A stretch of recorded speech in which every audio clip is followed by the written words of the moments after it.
El 6 de junio de 1944 debía ser el día en que todo funcionara como estaba planeado. Años de preparación, engaños estratégicos, acumulación industrial y coordinación entre naciones aliadas desembocarían en una sola operación colosal, el desembarco de Normandía. Sobre el papel, era el plan perfecto. Pero en un punto específico de la costa francesa, ese plan comenzó a romperse desde el primer minuto. Ese lugar se llamó Playa Omaha. Omaha no fue la playa más grande ni la más larga del día D, pero sí fue la más sangrienta, la más caótica y la que estuvo más cerca del fracaso total. Allí, en apenas unos kilómetros de arena y acantilados, el ejército estadounidense estuvo a punto de ser rechazado al mar. No por falta de valor, sino porque todo lo que podía salir mal, salió mal al mismo tiempo.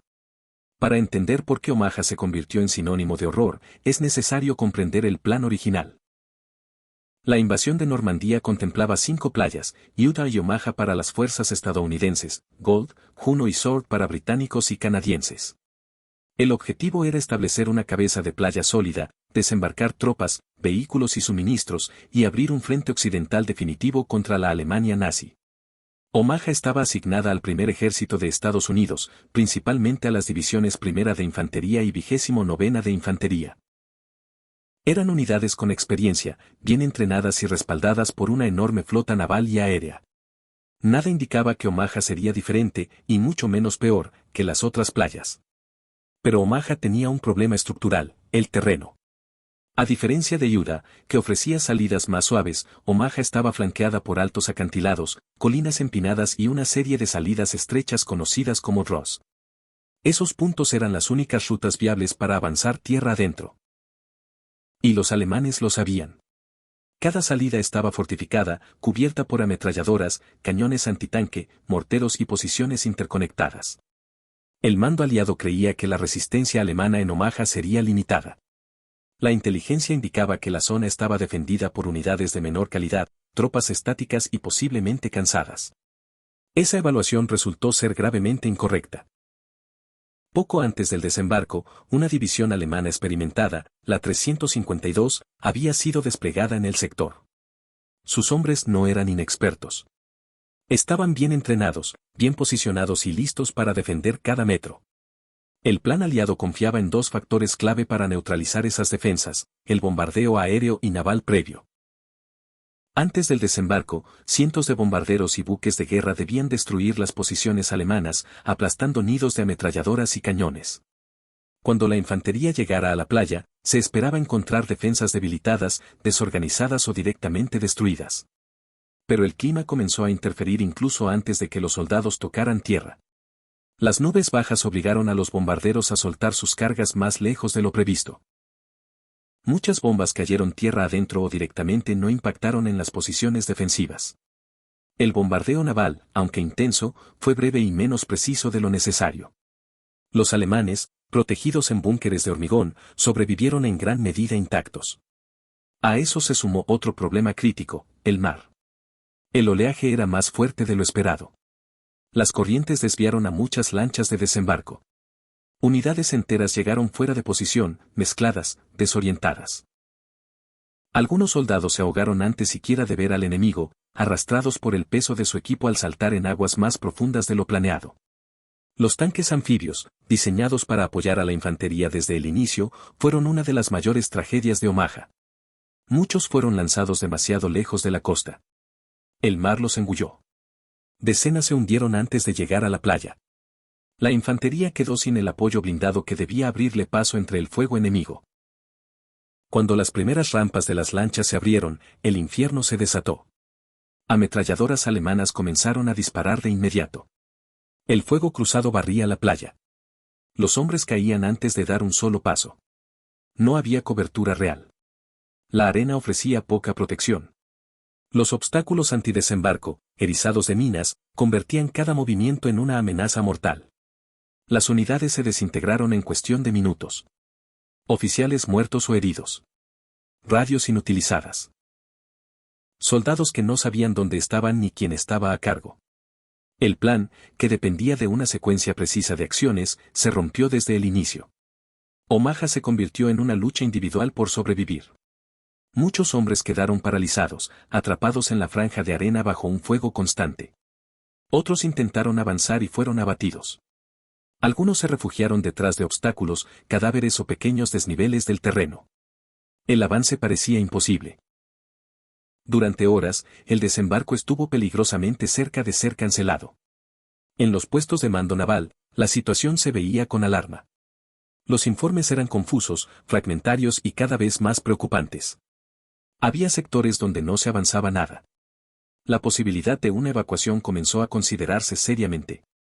Si Omaha fallaba, todo el desembarco de Normandía podía verse comprometido. Pero algo empezó a cambiar. No por una orden brillante ni por una maniobra magistral, sino por decisiones improvisadas tomadas por pequeños grupos de hombres que se negaron a aceptar que ese era el final. Soldados sin órdenes claras, suboficiales heridos, oficiales que tomaban el mando sobre lo que quedaba a su alrededor. En medio del caos absoluto, comenzó a surgir una resistencia dispersa, descoordinada, pero determinada. Durante las primeras horas del desembarco, Omaha fue un campo de muerte inmóvil. El fuego alemán no disminuía y el avance aliado parecía inexistente. En muchos sectores, los hombres no podían ni levantar la cabeza sin exponerse a una ráfaga mortal. El reloj avanzaba, las bajas se acumulaban y la playa comenzaba a llenarse de cuerpos, equipo abandonado y lanchas destruidas. La estructura del mando se había desintegrado. Muchas compañías habían perdido a sus oficiales en los primeros minutos. Las radios estaban dañadas o inutilizadas por el agua. No había órdenes claras ni coordinación entre unidades.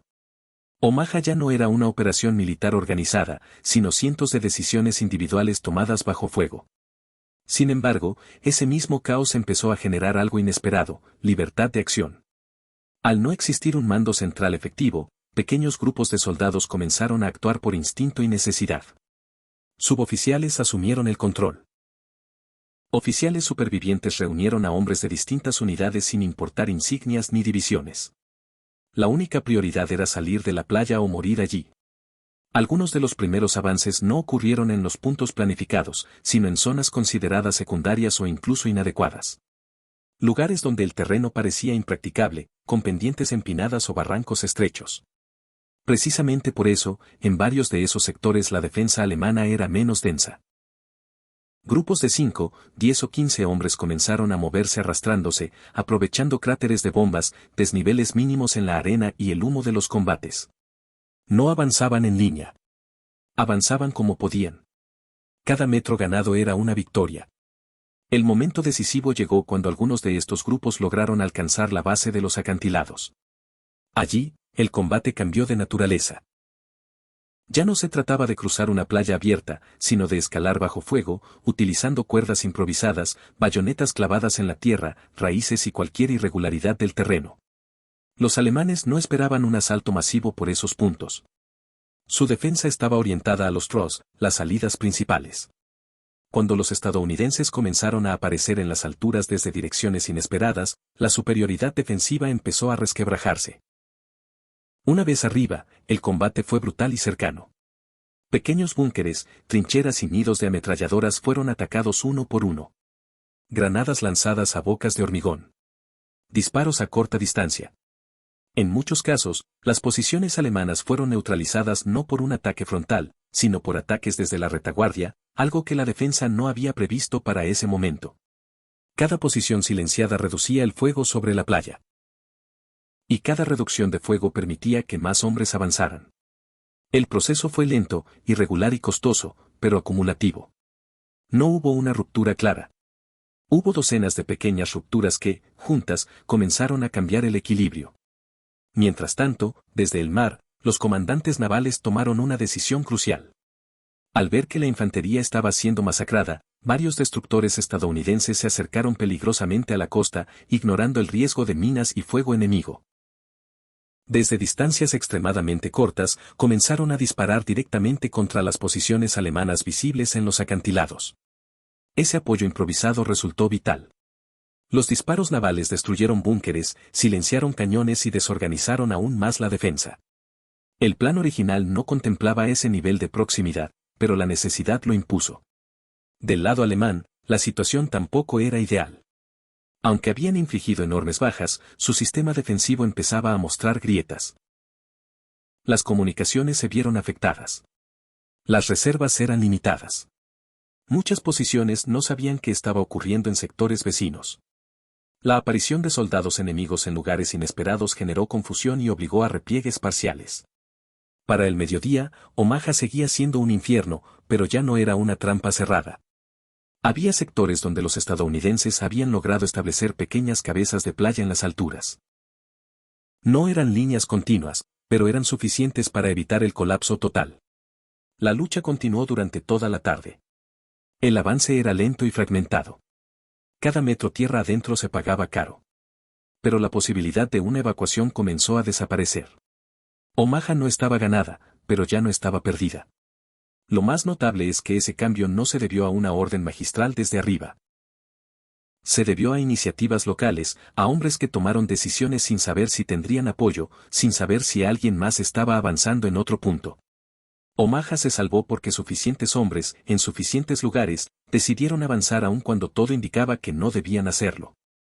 Cuando cayó la noche del 6 de junio, los aliados habían logrado mantener la playa. No habían alcanzado todos sus objetivos. Las pérdidas habían sido enormes.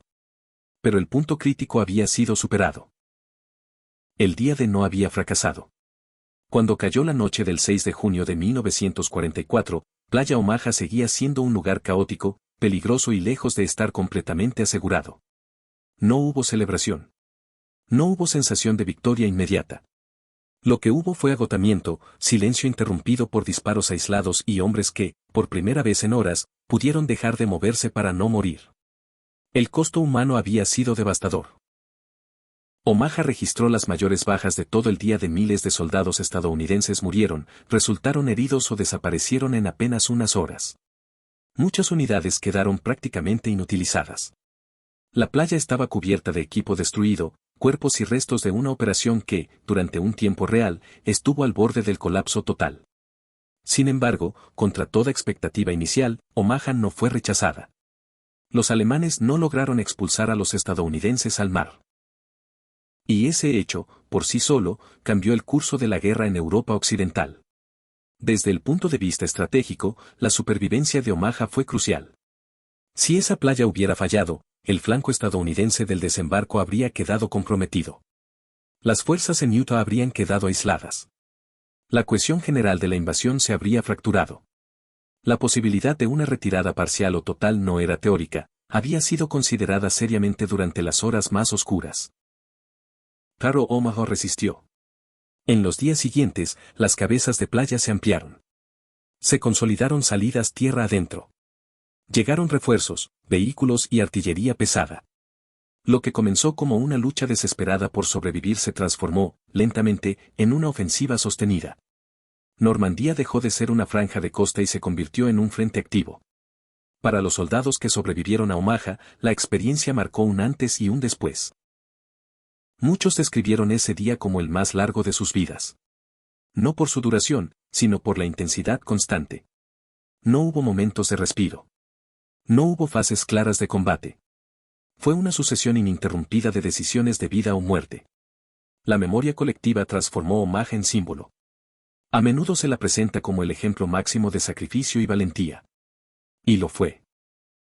Pero también fue un ejemplo de fallos de planificación, de subestimación del enemigo y de cómo incluso las operaciones mejor preparadas pueden desmoronarse al primer contacto con la realidad. Omaha enseñó lecciones durísimas al mando aliado. La importancia de la inteligencia precisa. La necesidad de flexibilidad en el mando. El valor de la iniciativa individual cuando los planes centrales colapsan. Muchas de esas lecciones influirían directamente en las operaciones posteriores en Francia y Alemania. Del lado alemán, Omaha fue una victoria defensiva parcial que no pudo explotarse. A pesar del éxito inicial, la falta de reservas móviles, la rigidez del mando y la imposibilidad de lanzar un contraataque decisivo permitieron que los aliados se consolidaran. Lo que podría haber sido un desastre aliado se convirtió en una oportunidad perdida alemana. En el espíritu de batallas olvidadas, Omaha merece ser recordada no solo como una playa sangrienta, sino como el lugar donde se demostró que la guerra no se gana por la perfección del plan, sino por la capacidad de adaptarse cuando todo sale mal. El plan perfecto empezó a fallar en Omaha desde el primer minuto. Pero fue precisamente ese fracaso inicial el que obligó a los soldados a improvisar, a tomar decisiones descentralizadas y a romper con la rigidez doctrinal. Esa adaptación salvó la invasión. Hoy, Omaha es un lugar silencioso. La arena es tranquila. El mar no recuerda el caos que una vez desató. Pero bajo esa calma yace una verdad incómoda: el día D pudo haber terminado de forma muy distinta. Y no lo hizo porque miles de hombres avanzaron cuando todo indicaba que no había avance posible. Omaha no fue una victoria limpia ni elegante. Fue una victoria arrancada a la fuerza, pagada con sangre y errores, y ganada por hombres que no tenían un plan perfecto, pero sí una determinación absoluta. Y en esa imperfección brutal, se decidió el futuro de Europa.